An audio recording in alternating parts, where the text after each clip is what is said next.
Hey guys, thanks for watching. Basically, tomorrow is Truth and Reconciliation Day. It's basically to honor the survivors of the residential school debacle perpetrated by the Roman Catholic Church and the government of Canada to basically destroy an indigenous nation. And that's exactly what they did. Basically, as I don't know if my overseas audience will know what this is about, but basically, during the 40s, 30s, 40s, 50s, they took away children from Native families, and in a lot of cases, when the families objected, specifically the males, they would be shot. The police would just kill them under the guise of whatever it was their word against the natives, and they just said, oh, he came at us with a knife, or he did this or that, or he attacked us. Right, like a guy that you're taking his children away and he's not allowed to defend them. No, that was exactly what happened, and the government made it illegal to not give your children up. And if you objected, then could be charged, and you could be made a criminal because they were stealing your children. Anyway, this video is about who the real villains in all of this was. Yes, it was the Roman Catholic Church's fault. Yes, the Roman Catholic Church did perpetrate a hideous crime against an indigenous nation, but the real villains, the real criminals in all of this is the police. The RCMP specifically at the time is what they were called, the Royal Canadian Mounted Police. And at the time, they were under the auspices, of course, of the government. And when the government passed this Residential School Act, and that enabled them to kidnap and take children away to sustain abuse and murders, and as you've all known in the headlines recently over the last 2 years, they've been discovering mass graves at a lot of these residential schools.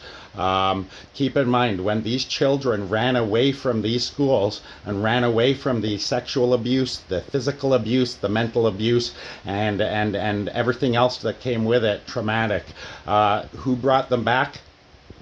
Who brought them back for more abuse, more crimes to be committed against them? The police, the RCMP.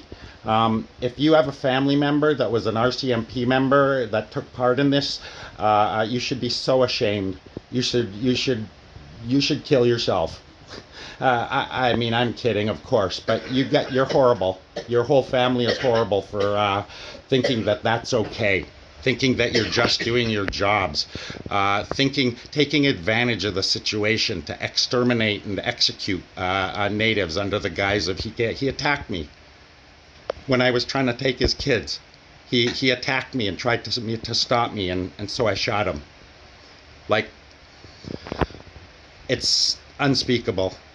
Anyway, the real villains in this whole thing is the police. They were the ones, when these kids did not show up to these residential schools on their own. They showed up with a Roman Catholic priest and a police officer.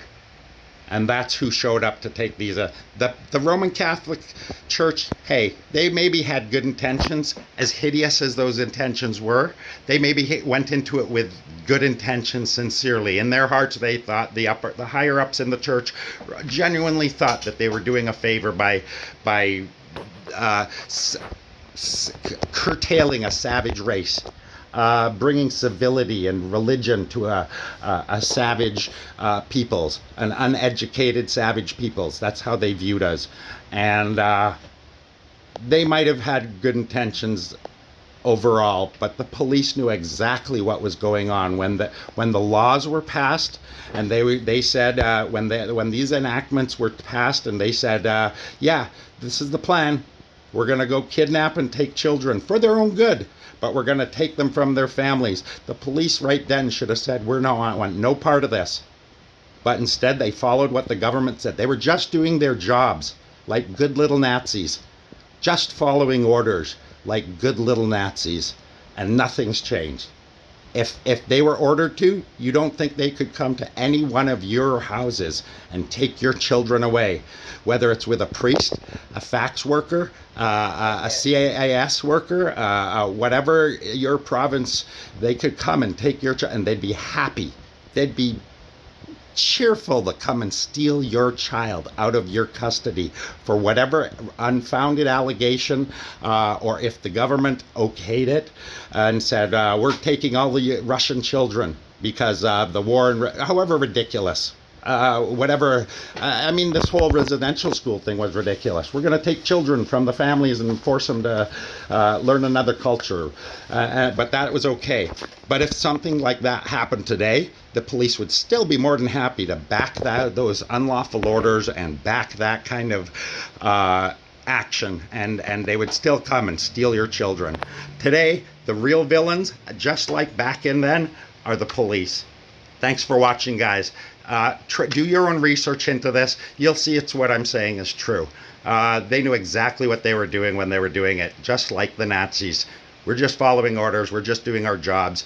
No. Blame the Roman Catholic. You know, there's never been an apology from the police. There's never been. I mean, the Roman Catholic Church took 70 years, 60 years to come and apologize for what they realized was a hideous, horrendous, heinous mistake. And only now are they actually taking responsibility. You think the police will take any responsibility for the thousands of natives they murdered to steal children and to destroy a nation? Do you think we'll get any apology, any acknowledgement? No, because they were doing their jobs. They were doing their jobs. It's not their fault. No. Yeah, if you were a cop, if your grandfather was a cop, you should be so ashamed you should just kill yourself. If you are an RCMP officer, I hope you fucking die. Have a great night, guys. Thanks for watching.